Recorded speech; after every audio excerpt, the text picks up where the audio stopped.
ஆச குத்தாலத்து அருவி போல ஓட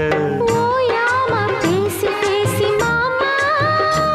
நீ உணர்ச்சிகளை தூண்டி பார்க்கலாமா வாயாடி லாபம் என்ன மாமா நீ விஷயங்களை ஆற போடலாமா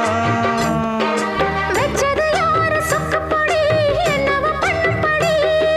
சொன்னத கேளு கண்ணுமணி சொந்தமும் பந்தமும் வந்ததடி சொல்லிக்கொடு சொல்ல சொல்ல கத்துக்கிறேன் விட்டுக்கொடு மிச்சம் இது துறக்கிறேன்